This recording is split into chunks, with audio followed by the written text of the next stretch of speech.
pagi. Assalamualaikum warahmatullahi wabarakatuh. Salam sejahtera buat kita semua. Yang saya hormati Dr. Nazar, yang tadi udah memulai diskusi ya. Dr. Priyo Sidi Pratomo, Dr. Rusdani, ya dok. Dr. Yesini dari Jawa Timur. Ya, baik. Tujuan kita hari ini berkumpul sebetulnya ngopi pagi di channel saya, di rumah saya. Seperti kita ketahui bahwa diskusi semalam, mohon maaf juga saya tidak utuh mendengarnya, tapi tadi sambil pulang dari bandara ke sini karena baru dapat sinyal di Indonesia, saya mendengar rekaman-rekaman Forkom yang begitu panjang ya, waktunya sampai jam 11, tapi ada beberapa poin terpenting bahwa sebetulnya saya bertanya dalam diri saya, apa sih yang sebetulnya yang harus kita sikapi dengan rencana sebuah rencana besar yang ini akan saya nggak tahu apakah ini akan memporak-porandakan sistem yang ada atau menjadi bangunan yang jauh lebih baik. Itu kan banyak orang-orang yang menjanjikan hal-hal seperti itu. Nah, sebuah tatanan ilmu kedokteran atau tatanan kesehatan itu mungkin tidak lepas dari satu politisasi. Karena biar bagaimanapun anti politisasi juga, atau anti politik, bukan politisasi. Kalau politisasi kan suatu caranya untuk kita bagaimana negara ini mengatur. Apakah betul Omnibus Law kesehatan ini dengan menggabungkan atau mengomnis ya, kalau omnipora ya, berbagai macam undang-undang. Yang kita khawatirkan dari berbagai diskusi ini, undang-undang praktek kedokteran yang sudah mumpuni, sudah mapan, akhirnya menjadi sesuatu yang diambil demi kepentingan. Kita mencurigai apakah itu segelintir orang atau bukan. Tetapi semalam saya melihat bahwa kebiasaan satu birokrat, saya nggak habis pikir kalau seandainya naskah yang sudah beredar ini bukan ujuk-ujuk, tapi saya patokannya adalah dia akan masuk sebuah prolegnas, saya nggak tahu kapan ya, dan bahkan pagi ini di istana dikumpulkan, kalau nggak salah ya, Bang Nazar, ini dari jam 1 dimajukan lagi jam 11 ini, begitu pentingnya membuat sebuah omnibus law tentang rancangan undang-undang kesehatan. Padahal banyak nih sistem kesehatan sudah sangat berubah wajahnya dari yang dulu, mungkin menjadi arah yang lebih baik tentang adanya CKN, di mana pemerintah mendirikan melalui DPR ya, tentu perintah undang-undang, sebuah badan publik yaitu BPJS. Ini kan banyak juga menyisakan persoalan ya. Satu, kalau saya dari sisi rumah sakit tuh, kadang-kadang rumah sakit sekarang itu tidak banyak berkembang, tidak bisa membeli alat. Ya, saya khawatirkan ini semua mau bagaimana nanti. Dan juga mungkin yang lulusan-lulusan yang hampir sekarang berapa ya, saya juga mohon maaf kalau salah, hampir 12.000 saya mendengar dokter umum ini mau kemana nantinya. Saya sudah berbincang juga dengan Dr. Priyo. Terima kasih Dr. Priyo waktu itu sudah memberikan arah dan pandangan kepada saya. Saya sebetulnya dokter umum dan inilah yang harus kita tegaskan, kita mau kemana. Ada beberapa chat yang terbaru bahwa arah tujuan kita ini tidak jelas. Saya melihat bahwa jangan sampai kita ternina-bobokan bahwa itu naskah yang sudah belum jelas wujudnya, siapa yang menulis, apa ini sengaja dilempar atau bagaimana, saya tidak tahu. Nanti mungkin para senior bisa memberikan hal ini. Kang Hadi Konsen itu berusaha untuk apa ya, ada kegelisahan dari saya pribadi sebagai yang punya rumah, kok kayak begini ya. Semalam itu banyak sekali pandangan yang berubah dari apa yang DPR, saya lupa namanya, Innocentius ya, itu mengatakan bahwa hak publik untuk mengetahui itu. Nah, sekarang mau bagaimana hak publik itu terpenuhi, itu sudah beredar, kok kayaknya malah dari Kumham itu menyatakan bahwa, hey, itu belum terlalu harus dipikirkan. Apakah ini menjadi suatu keterlambatan? Baik, nanti mungkin ujung-ujungnya diskusi ngopi pagi ini sebetulnya menurut pandangan para senior ya, eh, ini bagaimana sikap kita. Tentu ini bukan merupakan satu retorika lagi. Udah masuk prolegnas, pasti sudah yang dulu-dulunya sudah diajak.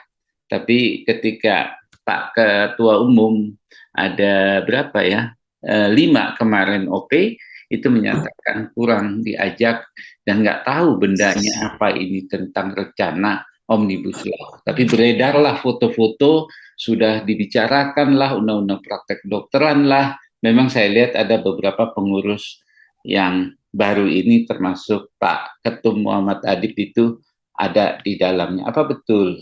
Nah, ini saya juga kan tidak mengikuti ya, karena memang saya tidak tahu. Dan ternyata dibantah oleh Prof. Sukman itu hanya membicarakan masalah undang-undang praktek kedokteran. Nah, mungkin saya meminta ya kita ngobrol pagi, mau siapa dulu, silakan, saya memohon pandangannya supaya ini channel ini bisa didengar oleh banyak teman-teman yang ada di seluruh Indonesia. Mungkin Boleh. saya ya Pak Priyo dulu, silakan. Silakan Pak Saya Priyo. memberikan background barangkali. Ya, Ini silakan. apa ya, hasil kontemplasi lah. Ya, siap, siap. Jadi selamat pagi teman-teman semua Selamat pagi gitu. dan semua yang mendengarkan apa namanya channel ini. Saya terus terang dengan apa namanya kejadian adanya rancangan undang-undang itu, saya akhirnya berpikir jauh gitu kan. Karena sebetulnya kalau kita bicara kesehatan, kesehatan itu kan kalau menurut perintah Pancasila dan Undang-Undang Dasar 45, apalagi dalam Undang-Undang Dasar 45 pada pasal 28A itu adalah haknya masyarakat Indonesia, kesehatan itu. Dan pasal 34-nya ayat 3 menyatakan bahwa negara harus bertanggung jawab untuk penyediaan fasilitas pelayanan kesehatan. Ya. Nah, ini kan yang menjadikan kita salah satu itu namanya tadi syarat itu tadi menjadikan kita berorientasi sebagai negara kesejahteraan. Saya dulu juga nggak terlalu paham apa itu negara kesejahteraan gitu, apa tujuan bernegara Indonesia itu. Tapi karena pokok pangkalnya gara-gara saya jadi ketua MKEK, dimasukkan nama istri saya ke apa namanya UPN untuk sekolah magister hukum, akhirnya berlanjut jadi sekolah S3 gitu ya, hukum juga. Saya Ya. mencoba apa namanya merenungi masalah hukum ini. Nah, kelihatannya kalau menurut tracknya harusnya kan negara bertanggung jawab semua. Tapi kalau kita melihat pada undang-undang yang akan dibuat ini, bahkan ada beberapa yang sudah dibuat, bahkan termasuk di dalam Undang-Undang Dasar 45 sendiri yang diamandemen versi tahun 2002, itu kalau melihat itu memang apa ya, sepertinya negara mencoba melepas dari apa namanya tugas tanggung jawab yang tadinya adalah mengarah kepada negara kesejahteraan. Dengan apa? Dengan kalimat yang kalau kita nggak hati-hati seolah-olah itu menjadi hal yang biasa dan itu hal yang apa ya, yang bagus begitu ya, yang ideal. Di situ dikatakan ada demokrasi ekonomi, ada kalimat partisipasi masyarakat atau pemberdayaan masyarakat. Cuman kalimat pemberdayaan masyarakat inilah yang bisa diselewengkan kalau menurut saya. Nah, kembali kepada undang-undang apa namanya yang pakai omnibus law ini ya, metode pendekatannya. Saya coba flashback ke belakang. Tahun 2010 betul itu yang Pak Nasar bilang bahwa itu udah mulai gitu. Saya seperti kemarin saya ceritakan, saya pernah didatangi sama sekelompok CEO India, ya, yang berkiprah dalam bisnis kesehatan. Itu salah satu protesnya, dia bilang gitu, Rio, kenapa di negara kamu itu ditentukan hanya boleh 3 tempat praktek? Kenapa enggak boleh semuanya?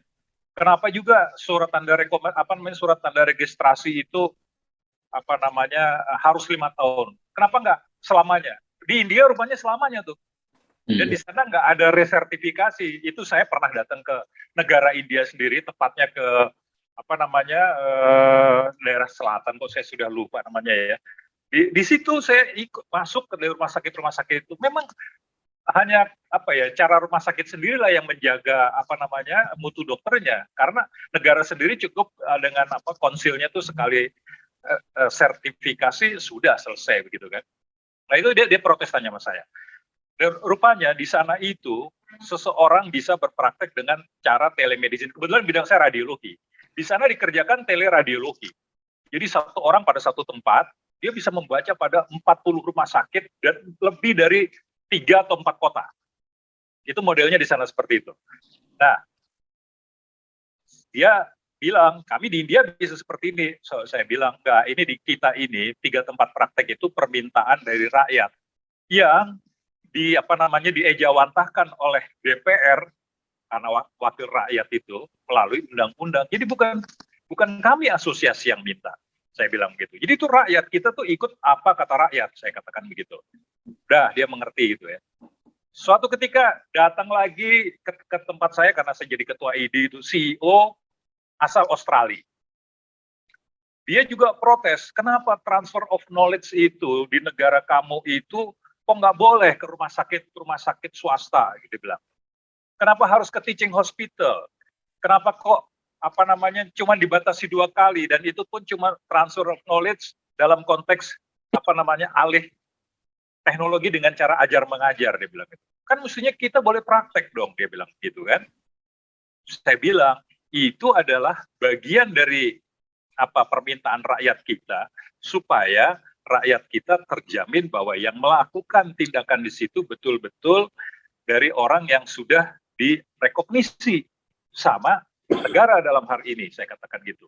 Makanya kalau ada dari luar pun ditapisnya melalui rumah sakit pendidikan, saya mengatakan begitu. Nah, ini yang terus berkembang. Tadi satu lagi yang Pak Nasar bilang juga tuh, orang kalau adaptasi dari luar negeri, itu maunya langsung bisa berpraktek di sini. Itu banyak yang datang. Yang ngomong sama saya ini biasanya adalah orang-orang yang punya saudara sekolah di Filipina, sekolah di luar lah, di Thailand, di Cina, yang adaptasi, dia nggak terima untuk adaptasi. Dia bilang, kita kan udah spesialis, dia bilang gitu. Ya saya katakan, Thailand itu bikin spesialis sesuai maunya dia. Filipina juga sesuai maunya dia. Contohnya di Filipina, saya bilang, di sana orang itu namanya menjadi general radiologist. Dia secara radiologi cukup untuk seluruh bangsanya, tapi konteksnya adalah general radiologist. Apa itu general radiologist? Punya kemampuan hanya baca foto polos, melakukan USG, dan tindakan fluoroskopi. Enggak. CT scan, angiografi, MRI, bahkan PET scan, itu enggak. Itu baru nanti untuk yang berikutnya. Dan dia bikin pendidikan hanya 2 tahun. Nanti setelah rumah sakitnya ada, maka rumah sakitnya berpindah kelasnya, dia sekolah lagi tambahan. Itu model yang di sana Filipina seperti itu.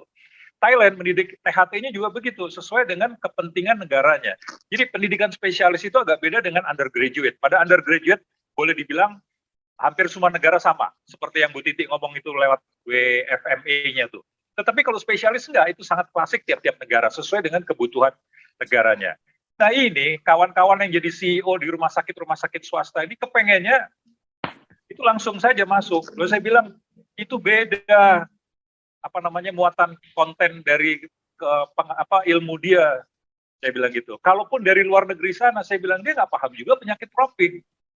Jadi itulah mengapa harus lakukan adaptasi. Dan ini semua dianggap mempersulit dalam konteks swasta untuk melakukan investasi. Itu kesan saya itu. Nah pada akhirnya kalau kita lihat sekarang ada omnibus kesehatan, saya pikir ini hanya salah satu dari kiat untuk menyelingkuhi undang-undang praktek kedokteran. Itu pandangan saya. Kenapa begitu? Karena dari dulu yang jadi masalah mereka itu adalah undang-undang praktek kedokteran. Nggak ada masalah tentang undang-undang kesehatan, nggak ada masalah tentang undang-undang pendidikan kedokteran, nggak ada undang-undang wabah punya masalah, undang-undang karantina nggak punya masalah. Yang punya masalah buat para investor, buat mereka yang akan berbisnis dalam healthcare, itu adalah undang-undang praktek kedokteran. Nah, barangkali nih menurut penilaian saya, kalau cuman diutak-atik undang-undang praktek kedokteran kan kelihatan betul, makanya dibikinlah omnibus. Omnibus itu sendiri baru saja menjadi menuai persoalan. Kenapa? Karena kan undang-undang cipta kerja itu kan dimasalahkan di Mahkamah Konstitusi, walaupun di situ tidak dikatakan dibatalkan 100%. Dia minta untuk diperbaiki. Itu agak aneh juga dalam sistem hukum kita seperti itu gitu kan. Tapi akhirnya terjawab. Terjawabnya apa? Kita melihat keluar yang namanya Undang-Undang Nomor 13 tahun 2022. Nah, Undang-Undang 13 tahun 2022 ini adalah perbaikan dari Undang-Undang 12 tahun 2011 tentang perancangan undang-undang. Karena di sana belum ada omnibus law. Makanya di 2022 ini yang baru kemarin diundangkan 6 Juni itu dibikinlah itu omnibus law, diselipkanlah pasal-pasal yang berkaitan dengan omnibus law. Jadi ini ada skenario besar menurut saya untuk melakukan upaya itu. Omnibus law sendiri di tanah kelahirannya sana di negara Amerika Anglo-Saxon sana, memang iya berhasil. Tapi untuk suatu kelompok undang-undang yang memang sudah banyak sekali dan itu untuk menyederhanakan. Waktu itu Pierre Trudeau senior tuh, bapaknya Pierre Trudeau junior yang jadi Prime Minister Kanada tuh. Itu yang melakukan itu karena dia Menteri Kehakiman di sana. Nah, di Indonesia kalau kita lihat di sisi kesehatan yang mau diomnibuskan ini kan wah ini segala rupa. Satu, yang kedua, yang kemarin Pak Robe bilang, oh nggak masalah itu undang-undang baru diundangkan mau diganti apa enggak kalau nggak sesuai. Loh, kok enak betul. Bikin undang-undang itu mahalnya luar biasa. Jadi saya lihat undang-undang karantina itu baru 2017. Yang tanda tangan Pak Jokowi, 2018. Pak Jokowi sendiri yang bikin. Tapi kan kenyataannya untuk penanganan COVID nggak dipakai itu kan. Kita lihat kok. Undang-undang kebidanan 2019. Baru 3 tahun yang lalu diundangkan. Kok itu juga mau dirombak? Jadi menurut saya kalau begitu cara kerja kita itu pemborosan uang negara. Jadi menurut hemat saya ini bukan di situ masalahnya. Masalahnya adalah undang-undang praktek kedokteran ini yang dianggap menjadi penyulit buat kaum pebisnis. Nah, kenapa itu? Tadi kita baca tuh rancangan undang-undang omnibus itu yang kesehatan. Di situ diminta monoloyalitas. Oke, itu bagus juga sih. Dari 3 dia bilang monoloyalitas. Tapi ada yang aneh di situ. Anehnya apa? Minta pemakaian telemedicine. Minta pemakaian telekesehatan. Itu apa? Itu maknanya adalah monopoli nantinya. Satu healthcare yang gede, yang swasta, pemain global juga, ya, itu akan bisa menggulung healthcare lokal. Misalnya Pak Hadi itu punya healthcare sendiri, gitu kan? Nanti ada healthcare itu yang swasta nasional yang skalanya besar gitu, yang dia punya bahkan bukan puluhan, mungkin ratusan rumah sakit. Kayak saya pernah ke Jepang itu, Tokusuka itu punya 300, kalau nggak salah 350 rumah sakit itu. Nah, yang seperti itu nanti dia minta monoloyalitas, memang bekerjanya hanya di corporate dia, tapi bisa praktek kemana-mana lewat telemedicine-nya itu begitu. Nanti mungkin bacanya untuk yang sektor-sektor yang empuk tuh menurut saya. Apa yang empuk itu? Radiologi, patologi klinik, ya, atau laboratorium itu. Kemudian nanti berkaitan dengan ini farmasi. Itu sumber uang itu di dalam bisnis rumah sakit. Itu bisa jadi nanti yang membaca atau yang memberi rekomen itu bukan dari Indonesia, tapi dari luar Indonesia. Tapi corporate-nya adalah corporate yang global. Nah, kalau sudah seperti itu, maka industri kesehatan lokal pun akan mati kalau seperti itu. Itu saya membacanya seperti itu. Nah, ini untuk untuk awalannya saja. Silakan, barangkali pandangan saya salah. Terima kasih. Baik, Dr. Sidi Pratomo. Bahwa ini memang, ya kalau saya lihat memang OBL ini sebagai sesuatu kiat yang mengalihkan, karena memang undang-undang praktek kedokteran ini disinyalir oleh para investor itu menjadi batu sandungan ya, dengan adanya ID juga ada di dalam. Bang Nasar, bagaimana ini pandangannya? Terima kasih Dr. Pio, nanti kita bisa ini lagi ya, ya diskusinya berkembang. Bang Nasar, bagaimana ini pandangan Bang Nasar sendiri? Baik, Bismillahirrahmanirrahim. Pertama, terima kasih Kang Hadi Konsins, dan ini sudah yang keberapa kali saya diberi kesempatan terhormat untuk ini. Begitu juga semua para senior, para pembicara yang hebat-hebat ini. Alhamdulillah, selain Dr. Pio udah ada Benny, ada. Oh iya. Tadi saya lihat juga. Benny, makasih. Ada apa itu? Ada Sugit juga ya. Ya, oke. Assalamualaikum warahmatullahi wabarakatuh. Waalaikumsalam. Mudah-mudahan ini saya tidak mau memakai I hate Monday, enggak nih. I love Monday. Ya, saya sederhana saja. Tadi Dr. Prio sudah mengalas sejak dari dasar, dari dasar negara, undang-undang konstitusi kita. Saya ingin kembali kepada apa yang menggelitik Hadi Conscience ini. Buat saya memaknai apa yang diantarkan oleh Dr. Prio tadi itu.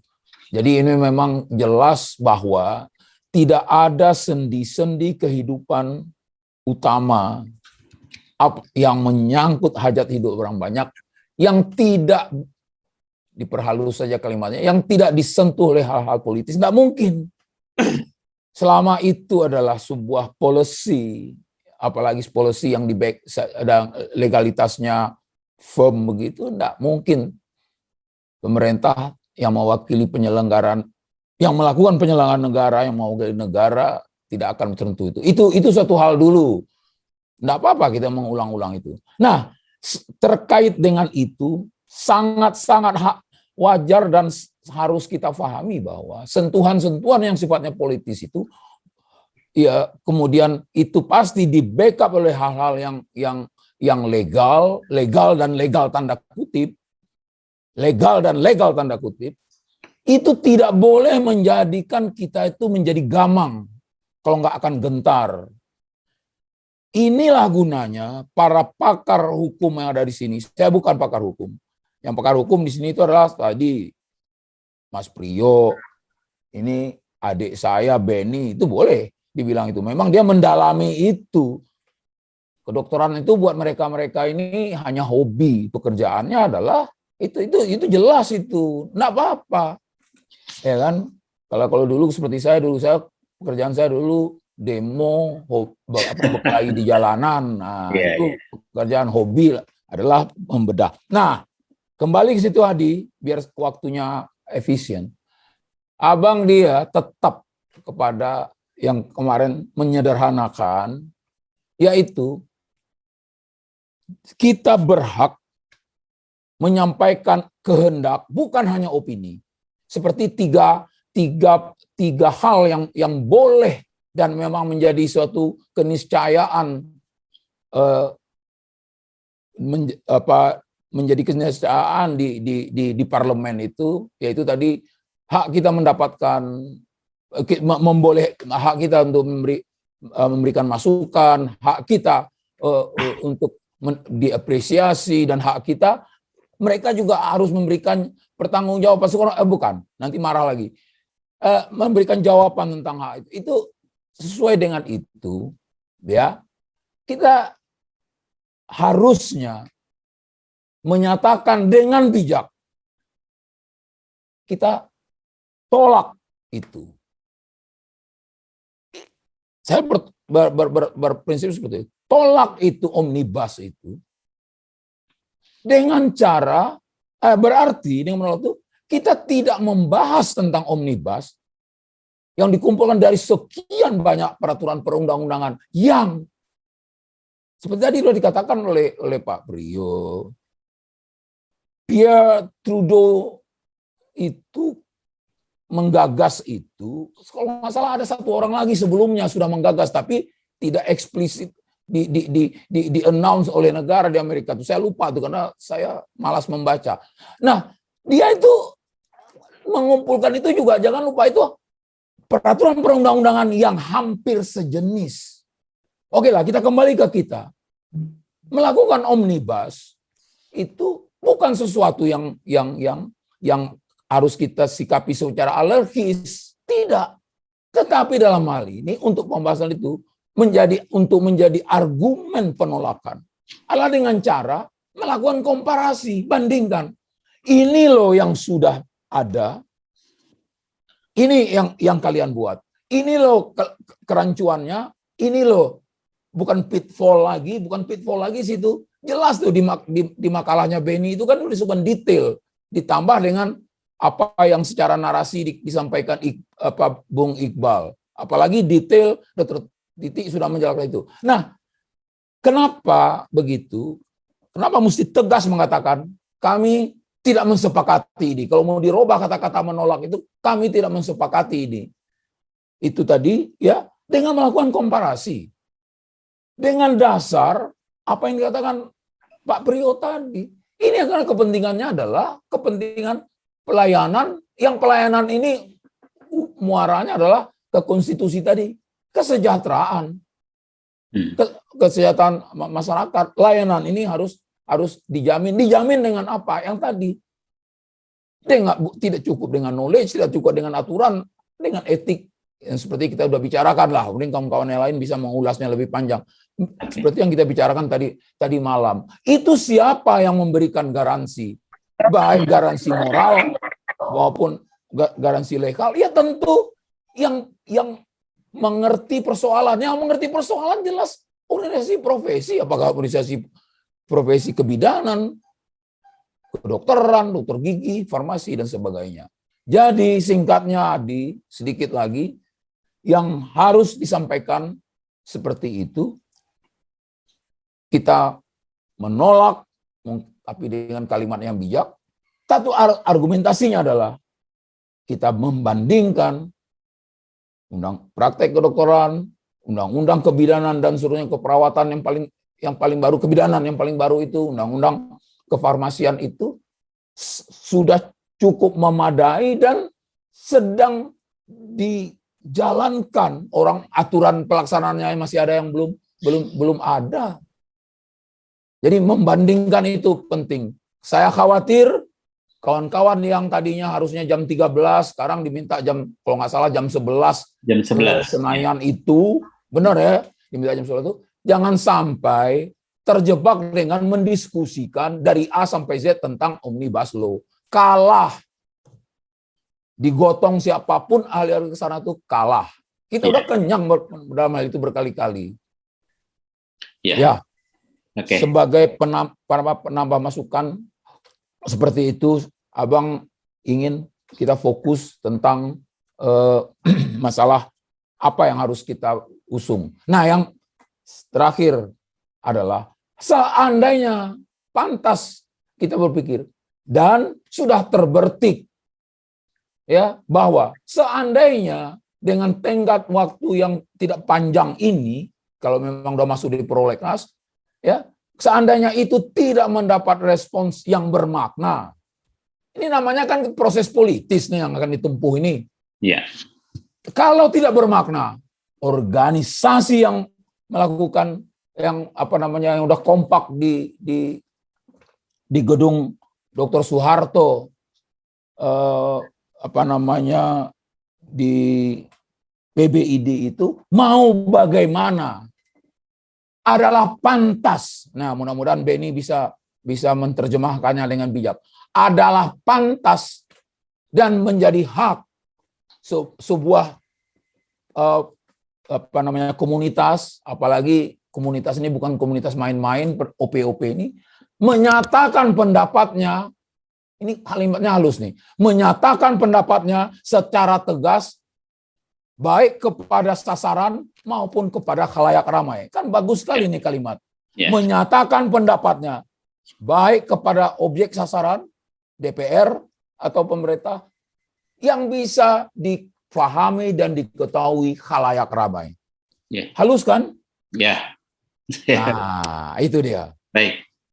Terima kasih. Oke, terima kasih. Sementara itu. Ya, sementara itu dulu ya. Nah ini Mas Teddy sebentar aja, ini saya mau ke Mas Beni dulu. Tadi yang disebutkan oleh Dr. Priyo bahwa ada perubahan Undang-Undang nomor 12, saya lupa nih, nomor 12 2011 ke Undang-Undang 1322 tentang tata urutan perancangan undang-undang. Tentu Omnibus Law itu masuk ke dalam hal yang disebutkan ya.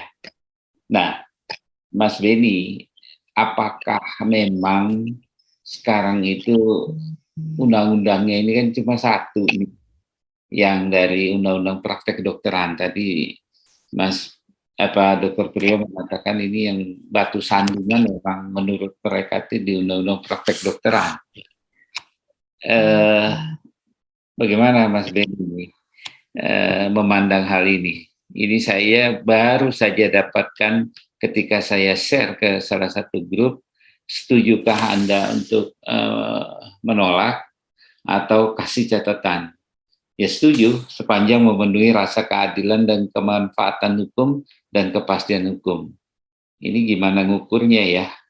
Tapi ya beliau sendiri tidak menjawab. Sekalian itu titipan ya. Mas Beni kan udah pasti membuat slide semalam itu dan juga pernah podcast dengan saya, tentu dengan berbagai ukuran yang bisa dijawab bahwa sebaiknya undang-undang praktek kedokteran ini adalah mandiri karena dan juga mungkin undang-undang kebidanan, undang-undang yang lain, tapi kita fokusnya pada undang-undang praktek kedokteran. Silakan Mas Beni, nanti Mas Teddy sebentar ya. Oke, Mas Beni, bagaimana pandangannya? Kira-kira dalam hal setuju atau tidak setuju atau nanti kasih catatan, bagaimana untuk menyatakan sikapnya? Silakan, Mas Beni. Baik, terima kasih Kang Hadi, yang saya selalu banggakan, hormatin, dan baterainya nggak pernah habis ini. Saya baru pulang ini. Silakan. Tentu izin saya sapa dulu, selamat pagi, salam sejahtera, dan semoga bangga sehat semua. Tentu yang saya hormati Dr. Najil Nazar, saya banyak belajar hukum dari beliau.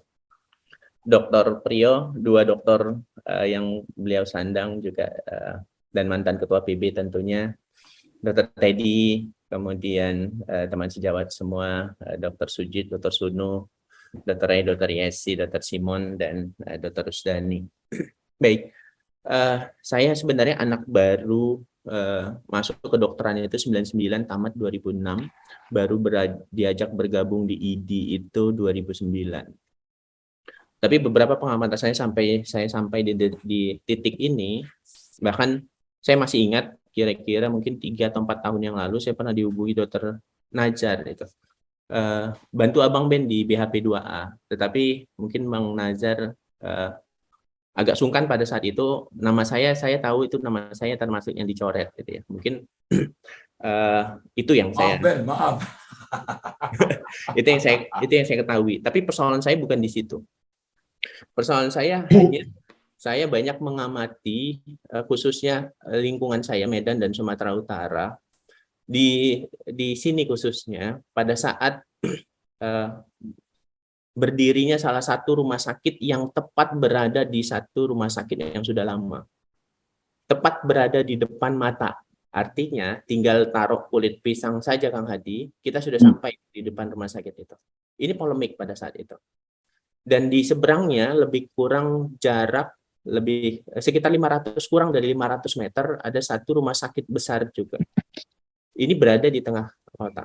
Ini terjadi polemik. Pada saat terjadi polemik itu, yang dikonsentrasikan oleh ID pada saat itu dan Persi pada saat itu adalah persoalan etik sebenarnya.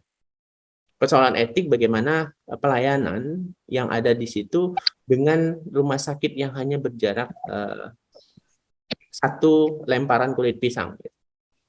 Nah, ini polemik panjang sampai hampir kalau saya tidak salah memakan waktu hampir 5 tahun untuk terkait perizinan rumah sakit ini. Ini untuk menanggapi tadi yang sampaikan Dr. Priyo, bahwa saya juga pernah menyampaikan ini terkait Omnibus Law Kesehatan. Di Persi dan di RC saya pernah menyampaikan bahwa ini benar yang disampaikan Dr. Priyo, bahwa ini sudah monopoli pelayanan. Kang Hadi, boleh izin saya diizinkan share screen? Oh, sebentar ya. Kalau kita melihat kepada Omnibus sebelumnya, kalau tadi prinsip kita menolak, mohon maaf, keyakinan saya sampai ini tidak mungkin akan bisa ditolak. Karena memang pengalaman kita berjuang di DLP dengan sangat bagusnya naskah akademik, buku putih kita sudah sangat bagus, sangat rinci dan sangat detail, tetapi mohon maaf kita kalah berjuang di sana dengan naskah akademik yang sebagus itu. Kemudian juga dengan Omnibus yang pengalaman kemarin itu. Nah, ini yang saya cermati dan ini pernah saya sampaikan dulu terkait ini masuk di dalam Omnibus Law sebelumnya. Di Undang-Undang Nomor 5, kita punya undang-undang tentang larangan praktek monopoli dan larangan praktek persaingan usaha. Ini kembali lagi dokter, ID khususnya, organisasi profesi khususnya, pendidikan juga itu menghambat ini, dituding menghambat ini oleh kelompok-kelompok mereka. Nah, di sini KPU, KPPU, Komisi Pengawasan Persaingan Usaha, ini adalah lembaga independen yang didirikan oleh 7 Juni tahun 2000. Ini dialami oleh teman-teman semua. Coba kita lihat, persaingan usaha itu apa? Monopoli itu apa? Itu ada di undang-undangnya. Ini termasuk undang-undang yang sudah diubah di Omnibus Law sebelumnya. Ya. Yang cacat imaterial diberikan waktu 2 tahun untuk melakukan perubahan. Nah, tentu ini sangat baik undang-undang ini, undang-undang larangan ini, bahwa ada larangan bahwa harus menciptakan suatu lingkungan iklim usaha yang sehat, efektif, efisien. Dengan lolosnya kemarin ini termasuk yang diubah, maka kita tinggal satu tahap lagi SDM-nya. Siapa SDM-nya? Dokter, perawat, bidan, tenaga kesehatan. Ini yang menjadi penghambat. Makanya ini juga harus diubah dengan Omnibus. Nah, lihat Kang Hadi, saya temukan di Omnibus Law sebelumnya bahwa ancaman pidana dihapus. Beberapa pasal dihapus. Pasal 4, pasal 17, pasal 25, pasal 9, 11, pasal 18, pasal 27, 12, 14, 19, 28. Pidana pokok, pidana tambahan yang jelas-jelas wajib ada untuk melindungi masyarakat di pasal 48, 49, itu juga dihapus. Bahkan pidana yang minimal itu 25 miliar, maksimal 100 miliar, itu diganti dengan denda saja 6 bulan. Kemudian pidana minimal 5 miliar dan maksimal 5 miliar diganti dengan pidana denda 5 bulan. Ini ancaman pidana semua di dalam KPPU dihapus. Tentu ini berhubungan dengan industri, tidak hanya industri non-kesehatan, tetapi juga terdampak terhadap industri perumahsakitan. Saya coba melihat, membandingkan kembali Undang-Undang Cipta Kerja dan undang-undang yang lama yang dicabut, dihapus, diubah. Kemarin kan semangat Omnibus Law itu di situ. Diubah, dihapus, dicabut. Kalau kita lihat di Undang-Undang Persaingan Usaha, mohon maaf, di persaingan usaha tidak sehat, praktek monopoli usaha persaingan tidak sehat, Undang-Undang Nomor 599, ini tidak terlalu diperhatikan orang. Kalau dulu ada pelaku yang melakukan pengajuan keberatan, itu harus ke pengadilan negeri. Ini tidak. Dengan Undang-Undang Cipta Kerja, cukup ke pengadilan niaga. Itu yang pertama yang diubah. Kemudian yang kedua, persoalan semua yang berbahasa harus diselesaikan ke pengadilan negeri, itu cukup di pengadilan niaga. Ini semuanya ke pengadilan niaga dan Mahkamah Agung.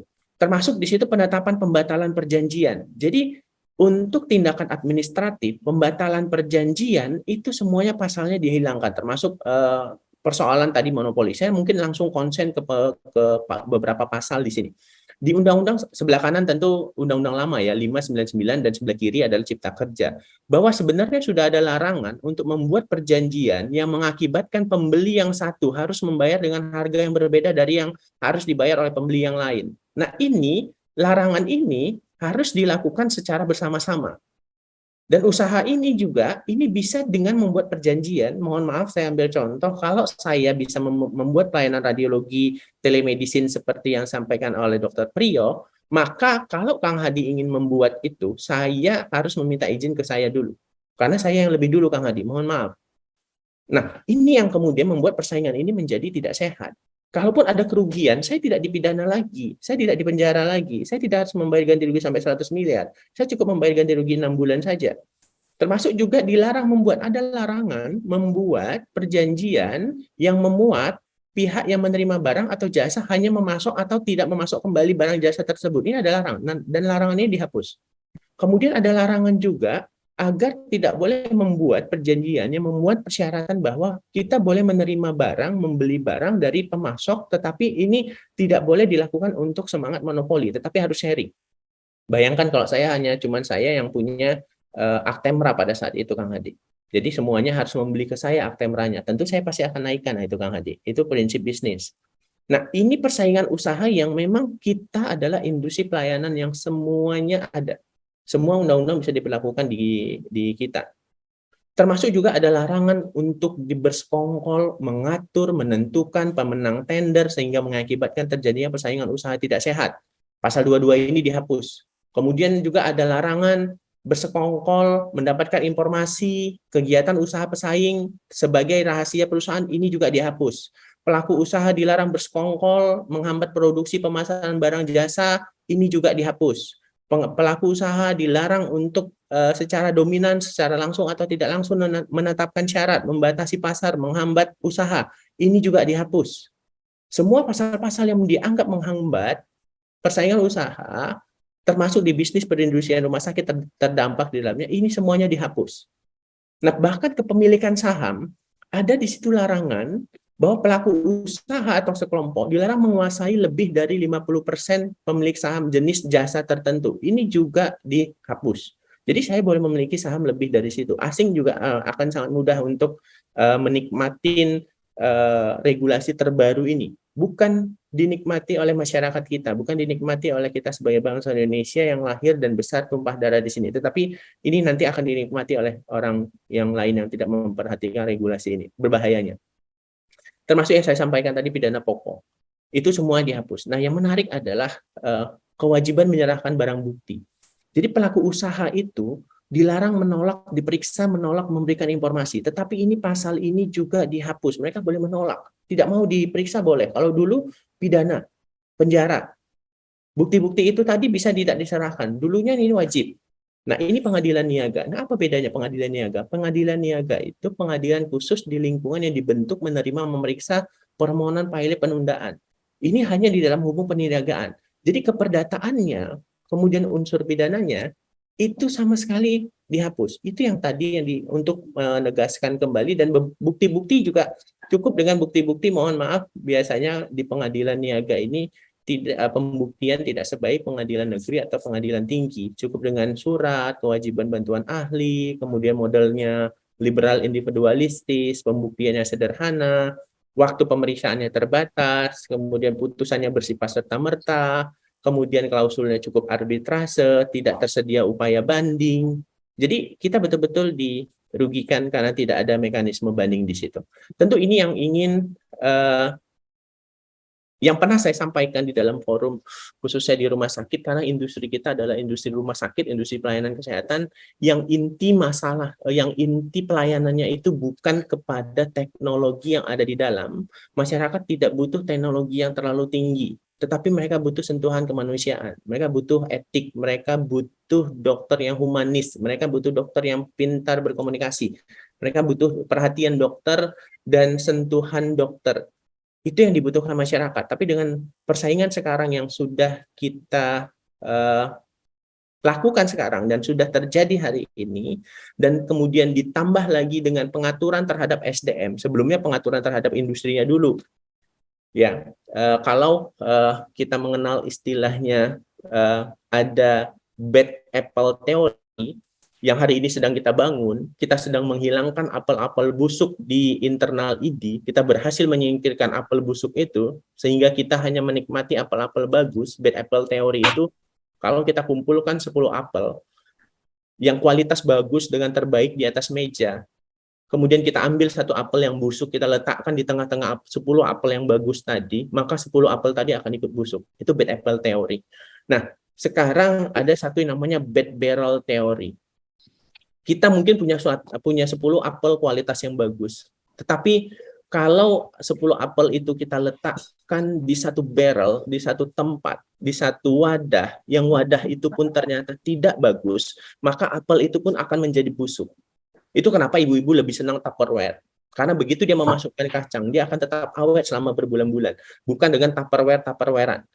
Bukan dengan wadah yang mungkin bolong, berlubang, atau rapuh. Kalau kita masukkan sesuatu ke dalam wadah itu yang tadinya kualitasnya bagus, maka akan ikut rusak. Itu bad barrel theory. Artinya kalau kita punya kualitas dokter yang sangat baik, mungkin dia kompeten, keahlian, beretika, begitu masuk ke dalam barrel, begitu masuk ke dalam rumah sakit yang sistemnya tidak baik, dia akan ikut rusak, Kang Hadi. Mungkin itu yang ingin saya sampaikan. Saya bukan dosen etik, tetapi saya hanya mencermati beberapa diskusi dan teori-teori hukum, karena memang jarang dokter yang mau nyemplung di dunia hukum. Saya mungkin hanya kejebak dan menikmati jebakan ini, Kang Hadi. Terima kasih. Ya, menikmati jebakan aja cukup asik ya, Mas Beni ya.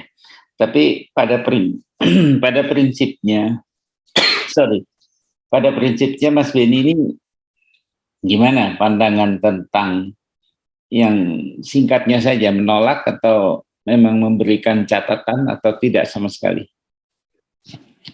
Tegas, prinsipnya ditolak. Mohon maaf, saya sempat berpikir aneh, bahkan kalau saya bisa mencuri berkas itu, saya akan bawa itu, Kang Hadi. Baik, itu perlu ada ketegasan ya. Jelas itu. Jelas, oke. Itu yang penting. Mas Teddy, silakan. Ya, terima kasih, Kang Hadi. Ya, jadi mencermati apa yang dipaparkan Dr. Trio pada awal acara ini, jadi kita ini sebenarnya sudah dalam suasana perang. Cuma mohon maaf ya, mungkin banyak teman-teman kita itu merasa ini belum perang. Kalau dari paparan Dr. Trio itu kan ini enggak ujuk-ujuk seperti gini. Dari sekian tahun, bahkan puluh tahun yang lalu waktu beliau masih menjabat sebagai Ketua PB pun sudah ada upaya ya kalau boleh dibilang itu rayu-merayu atau apa istilahnya untuk bisa memasukkan gol-gol yang sekarang ini terjadi ya, yaitu akan menggeser fungsi marwah kedokteran yang independen menjadi kedokteran yang bisa disetir oleh sistem bisnis ya.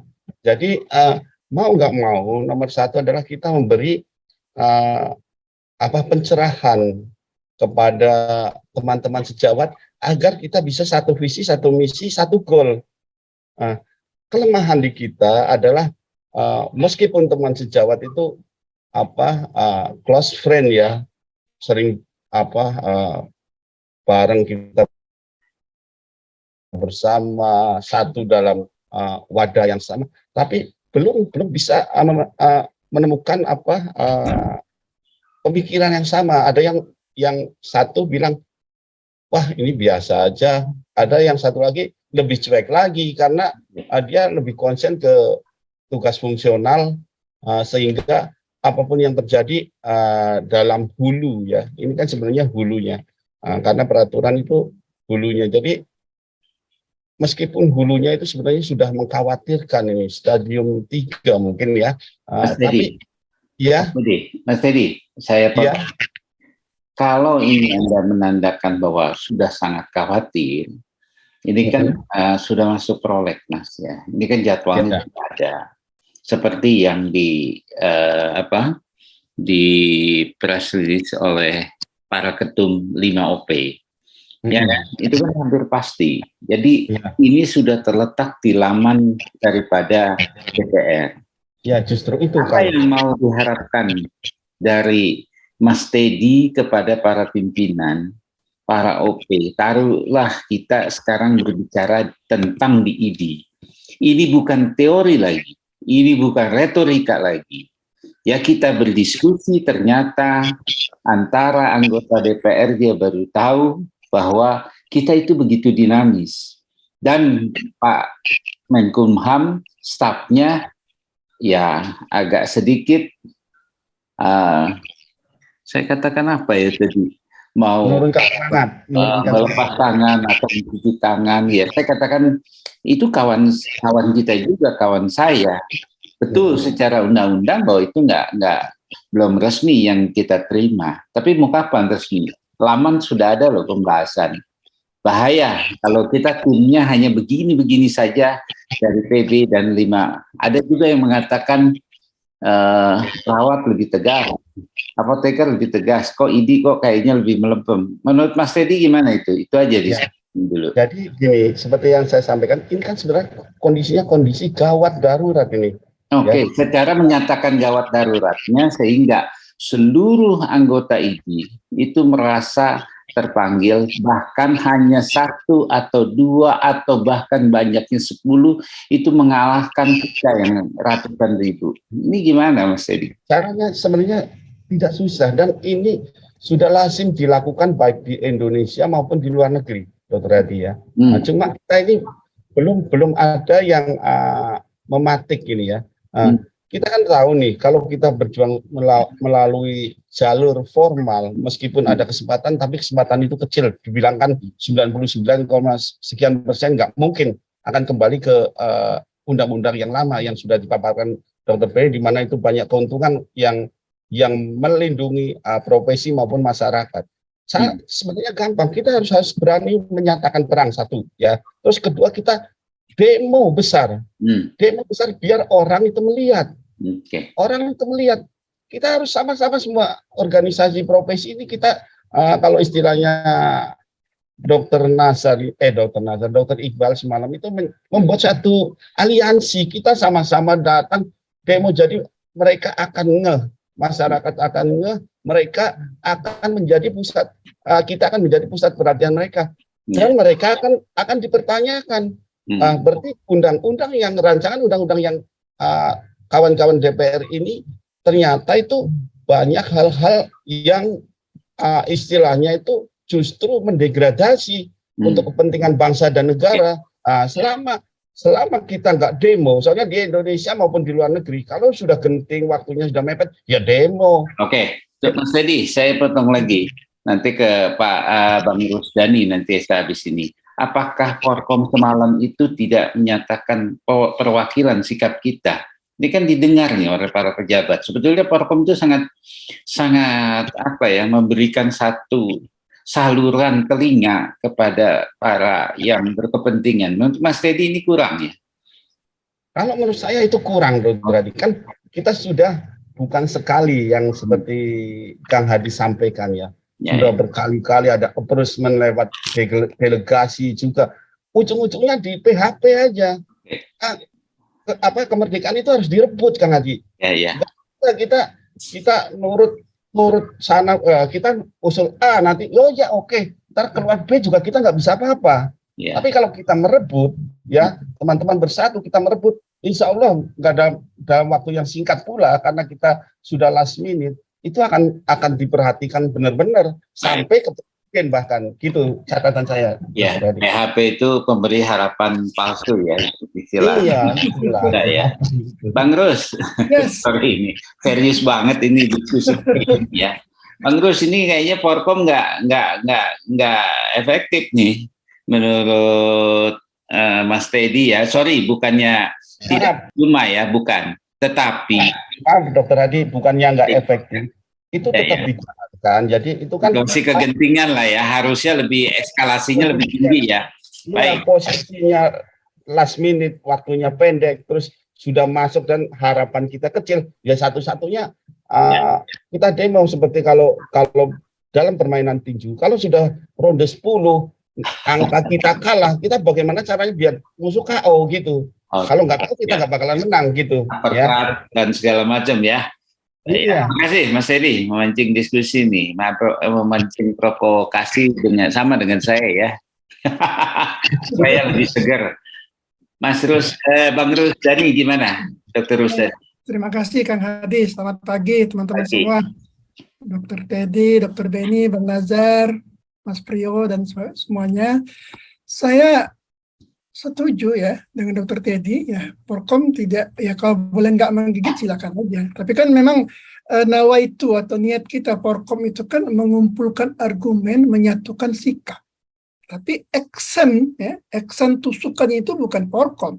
Ya. Porkom itu kan hanya wadah komunikasi. Jadi puncak kita kan, rumah besar kita kan PB. Nah, jadi senjata yang kita kumpulkan dari Porkom itu, masukan dari Porkom itu, PB yang bawa ke yang punya kuasa, kan itu. Nah, memang sih Porkom ya omong doang oke, saya setuju, tapi dari Porkom itulah sebetulnya kita bisa mengumpulkan informasi-informasi yang terbuka mata kita. Ya selama ini kan RUU ini kan selama ini kita blank ya, tapi begitu di malam keluar dari anggota dewan, dari Menkumham, itu udah terang benderang. Jadi yang selama ini RUU siluman ya, yang kita nggak tahu tiba-tiba ada, memang ada rupanya.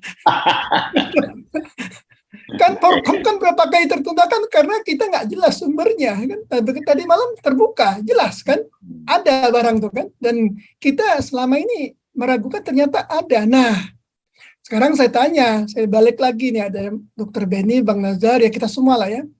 Apa kita biarkan ketum kita atau PB main sendiri? Ya. Kan kalau perang itu kan harusnya ketua itu di belakang, yang maju kan pion kan, ya kan? Prajurit yang maju. Ya. Ya. Saya sepakat dengan Dokter Teddy, boleh kita demo, tapi kan dengan cara yang elegan sebagai dokter lah, bukan demo buruh, maaf. Ya. Terserah mau digerakkannya per wilayah ya, atau per cabang. Artinya kita harus mengetuk, oh gini dong, kami dokter itu merasa dizolimin dengan RUU yang baru itu. Saya kira kalau pergerakan ini semua, saya jujur, kalau nunggu RUU diketok palu baru kita bergerak, ya nasi jadi bubur. Ya, sorry ya. Ya. Saya garis bawahi lagi, saya setuju dengan Mas Priyo. Jadi undang-undang itu sebenarnya di balik pembuatan undang itu ada kepentingan. Ya. Dan saya baru terbuka mata saya dari Dr. Beni, dari Mas Priyo tadi bahwa ini ada kepentingan bisnis ya, Dr. Beni ya, sepakat ya. Ada pemodal ya, ada apa ya yang merasa dia terhambat oleh UUPK ini ya.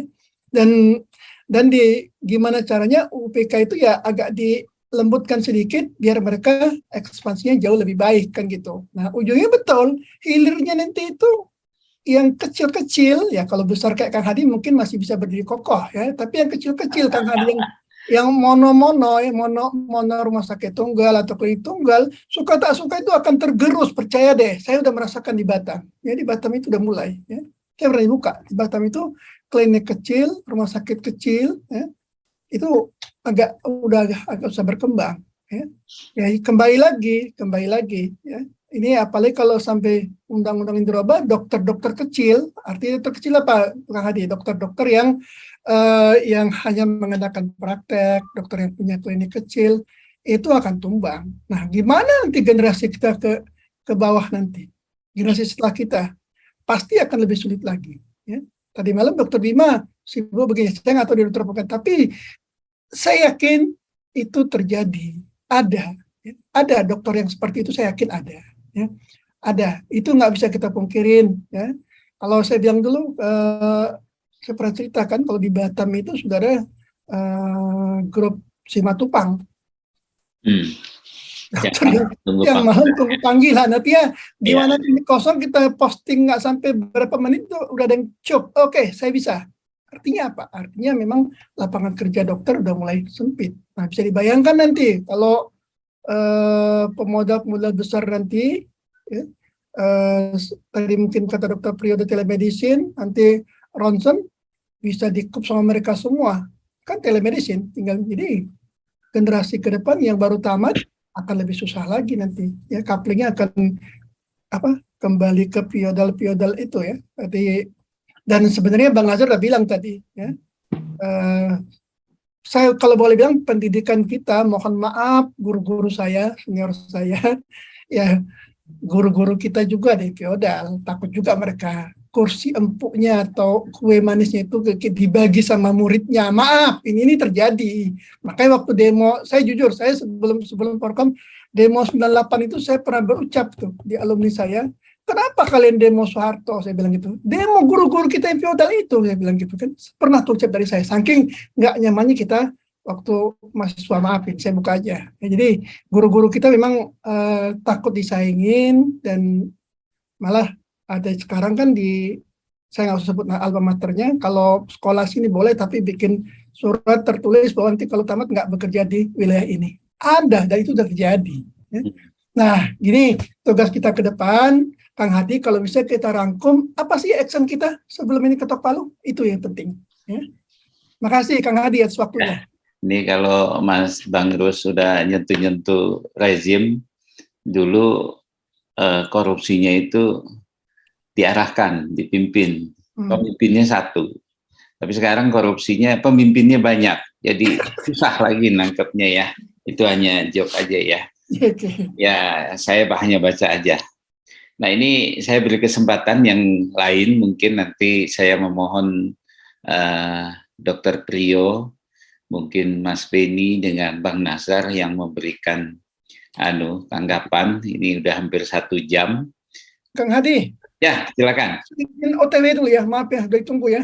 Oke, siap. Maafkan diriku ya. Selamat pagi. Selalu ya, Forkom Jaya selalu. Oke. Baik, makasih Bang Rus. Silakan mungkin yang lain sebelum saya meminta nanti pendapat ke Pak Priyo kembali. Silakan. Ada yang mau bersuara tentang rancangan undang-undang kesehatan Omnibus Law? Ada? Oke, mungkin Dr. Priyo. Dr. Priyo? Ya.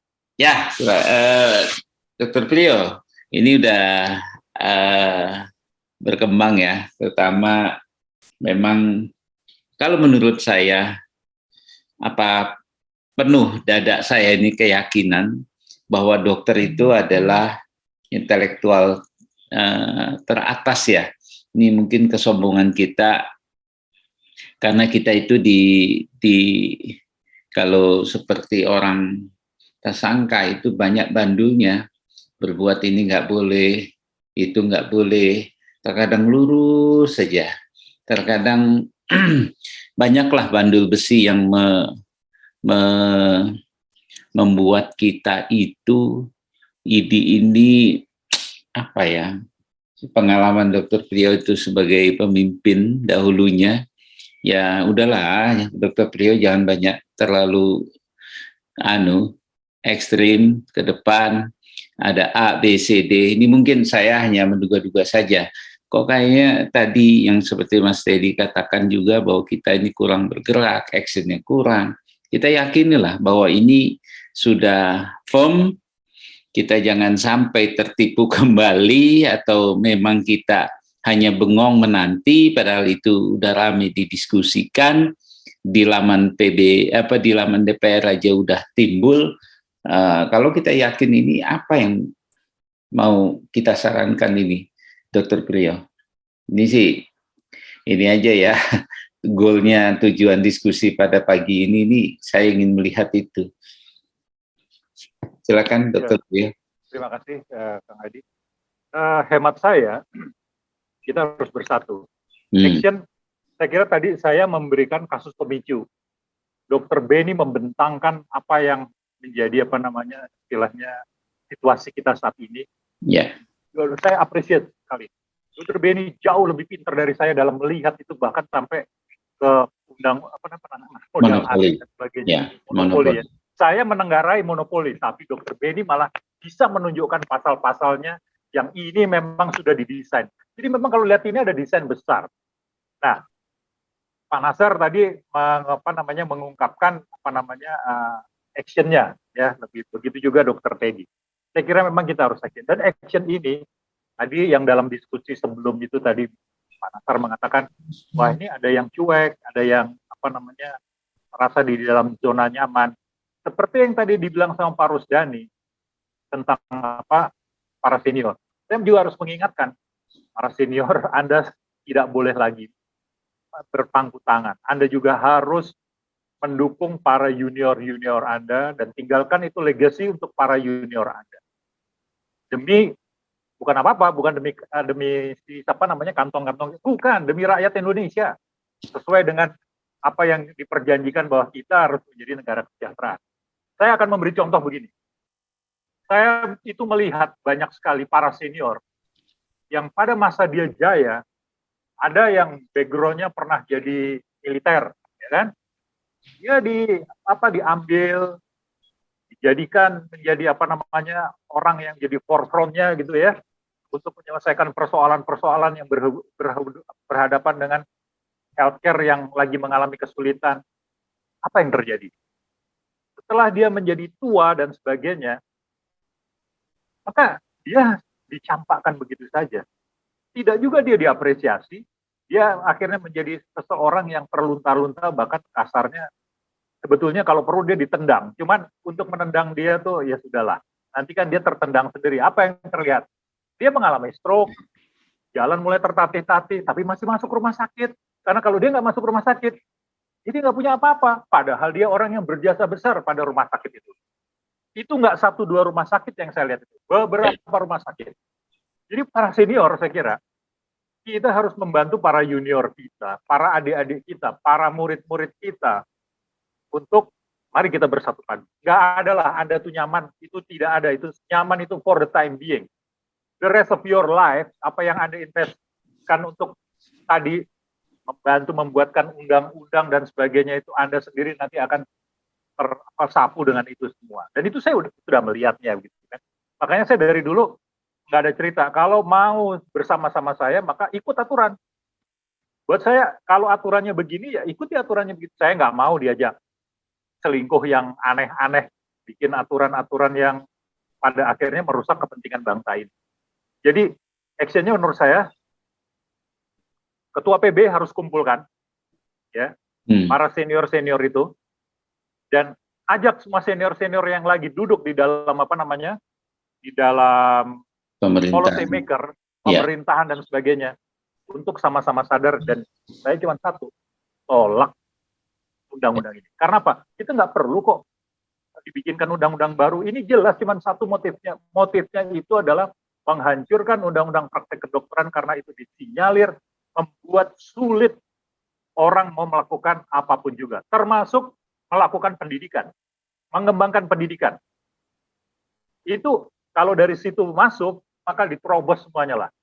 Seperti yang saya selalu katakan, ini pendidikan model apa seperti ini? Tidak ada biomediknya nggak ada, bisa bikin pendidikan spesialisasi 4 dasarnya nggak ada, bisa bikin spesialisasi penunjang. Saya kira dalam common sense para pendidik nggak ada. Dan itu nggak boleh diam para pendidik. Para dekan nggak boleh diam. Jangan, itu pokoknya nggak kena fakultas saya, masa bodoh. Gitu. Nggak bisa begitu. IFT harus sama-sama berjuang. Persi juga begitu, karena Persi sebentar lagi, tadi yang rumah sakit yang itu sudahlah. Anda akan disapu itu semua. Dan itu yang menyapu adalah so-called swasta asing, menurut saya. Habislah kita semua itu. Makanya action, tolak, dan bawa semua itu bersatu. Saya kira kalimat saya begitu, tapi actionnya saya yakin para korlap ini lebih jago. Makanya waktu saya jadi ketua PBI, saya nggak anti ada orang yang marah sama saya, mengkritik saya dengan segala bicara yang kasar, pedas. Tapi saya pikir itu memang perasaan yang dialami. Saya harus empati tentang hal seperti itu. Saya tidak singkirkan. Saya biarkan saja. Karena apa? Saya juga butuh oposisi. Saya butuh orang yang berlawanan pikiran. Dengan demikian pikiran saya bisa jernih dalam mengambil keputusan. Itu Kang Hadi barangkali yang bisa saya sarankan. Terima kasih. Ya, terima kasih Dr. Priyo. Memang sebuah negara atau sebuah organisasi atau yang paling terkecil apapun, kita butuh oposisi yang sehat, ya, yang baik, tentu dengan satu tujuan, Jadi malah yang manis-manis itu kadangkala nggak taunya di sananya setuju. Nah ini yang agak bisa merepotkan kita ya. Terima kasih Dr. Priyo sudah memberikan pandangannya.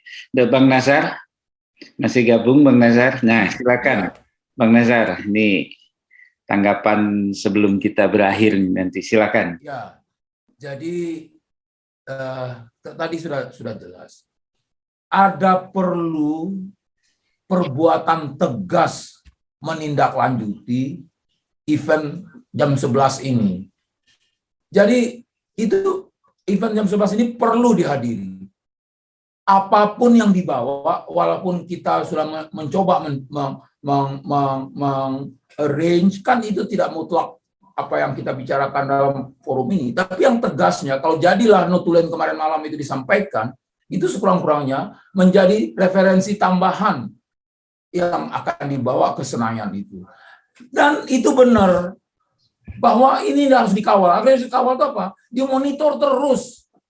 Seperti waktu kawan-kawan kita semua mengawal, baik secara komunitas maupun secara sendiri-sendiri, termasuk di belakang layar, undang-undang Dikdok itu. Nah, itu harus dikawal. Pada titik, nah inilah yang dikatakan Dr. Priyo tadi, Teddy tadi itu. Pada titik ini tidak mungkin lagi harus ada kegiatan fisik yang tujuannya itu usungan tetap sama. Tetapi kekuatan fisik ini tujuan utama adalah mendeklar bahwa kami ini melakukan protes, menolak ini dengan alasan ini, dan tolong kita mengajak publik karena ini jelas-jelas kepentingan publik. Mengajak publik itu sambil mengintroduce kepada publik, ini loh maksud kami. Ini untuk kalian, untuk kita semua. Itu mesti jelas. Ini bukan sifatnya provokatif. Ya, jangan dikatakan juga ini suatu hal yang nanti akan menjadi kontraproduktif terhadap policy yang dibuat oleh pimpinan organisasi kita maupun organisasi yang lain. Kita kan nggak bisa sendiri, Adi. Tetapi jelas, harus diakui, Adi, orang semua melihat ke Samratulangi 29 sudah lama dalam hal ini. Itu jangan lupa, diajak atau tidak diajak, ada pers conference atau tidak ada pers conference. Ya, orang melihat kepada kita dan sambil berharap tentang kegiatan fisik tadi yang saya maksud itu tidak sama sekali dilarang oleh aturan perundang-undangan. Malah saya selalu mencontohkan sampai itu ada di WMA itu diizinkan. Kalau nggak salah itu kesepakatan Bangkok tahun berapa tuh saya lupa. Itu Adi tugasnya. Terima kasih. Terima kasih Bang Nazar. Mas Beni ini gimana nih?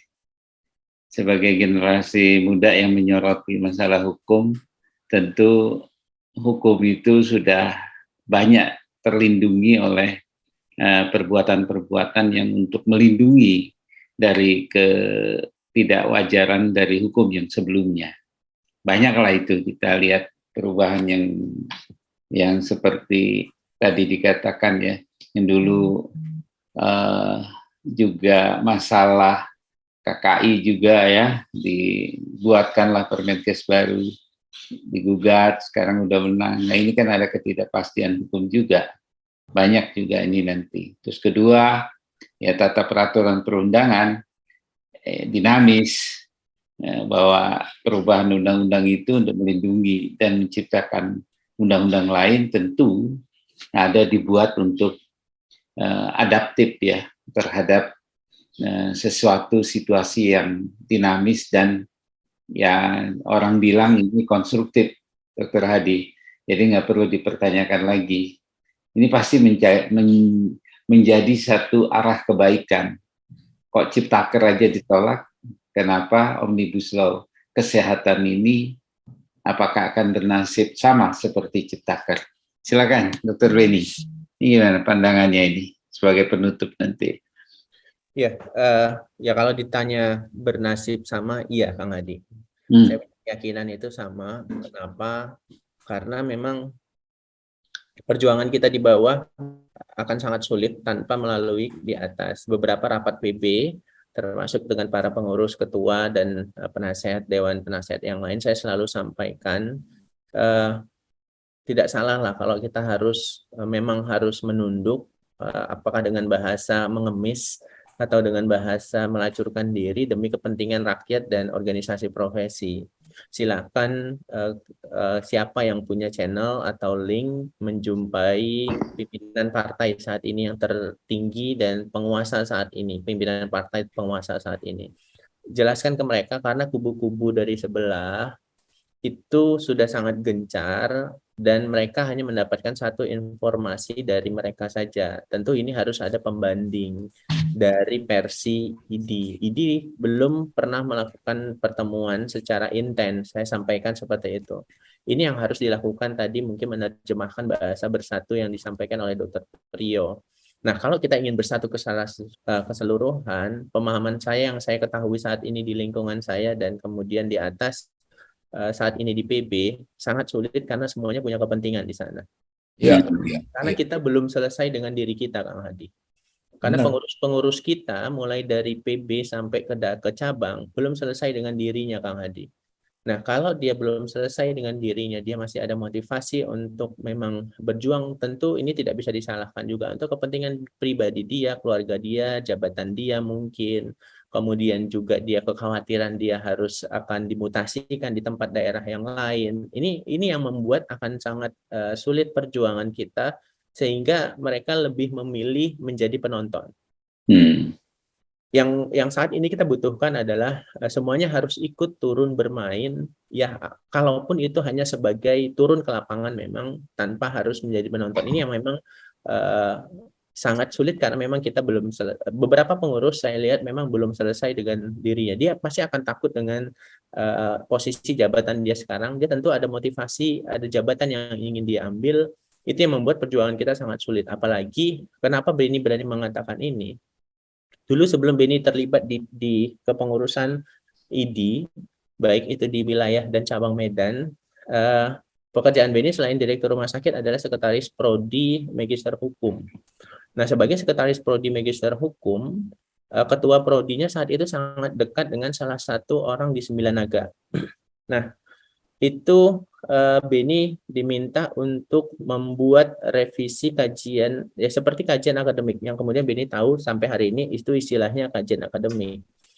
Karena ada pasal di dalam Permenkes 56/2014 bahwa untuk memperpanjang izin operasional rumah sakit, maka sertifikat tanah harus atas nama pemilik.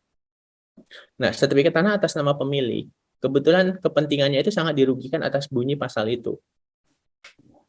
Itu satu contoh yang kemudian pasal itu Permenkes itu bukti Permenkes 56/2014 kemudian dicabut dan dinyatakan tidak berlaku dengan keluarnya Permenkes 30/2019. Yang itu pun usianya cuma 3 bulan. Keluarlah kemudian Permenkes 3/2020 di awal Januari 2020. Nah, artinya PR Beni yang waktu itu sedang dikerjakan sudah tidak dibutuhkan lagi atas pesanan tadi. Atas pesanan buat kajian bahwa ini tidak benar, sertifikat tanah harus atas nama pemilik karena itu sewa gitu ya. Seluruhnya itu kepemilikan itu sewa.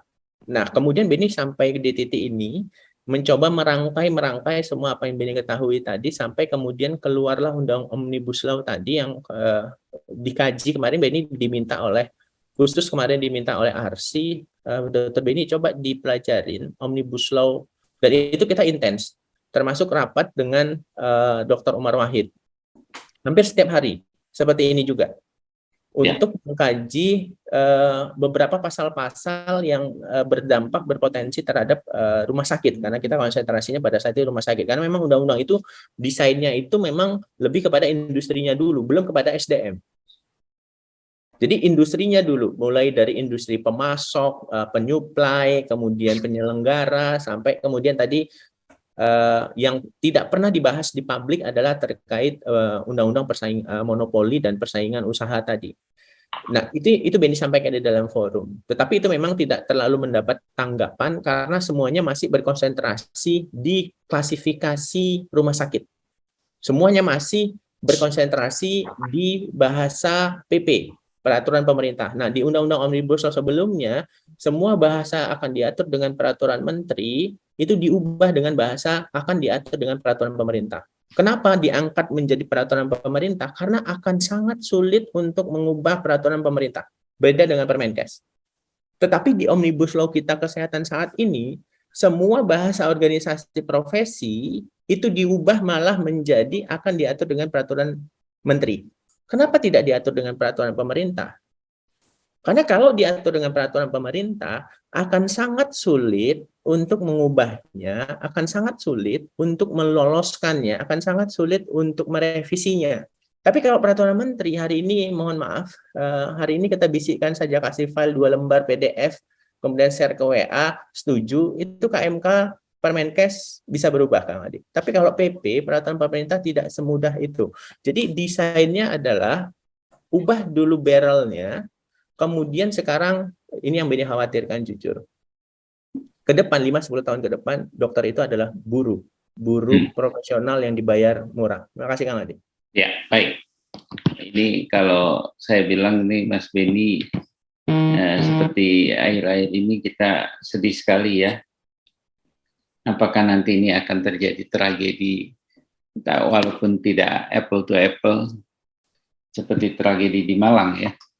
Udah ribut, mencari kambing hitam, menembak dengan air mata, pintunya terkunci, akhirnya korban yang cukup banyak ya. Apakah ini nanti kita juga secara diam-diam kalau berlakunya hal-hal yang diringkus dengan tujuan baik, tapi kita nyatakan sendiri bahwa yang merasakan itu adalah kita sendiri, sehingga akan menjadi korban yang begitu banyak.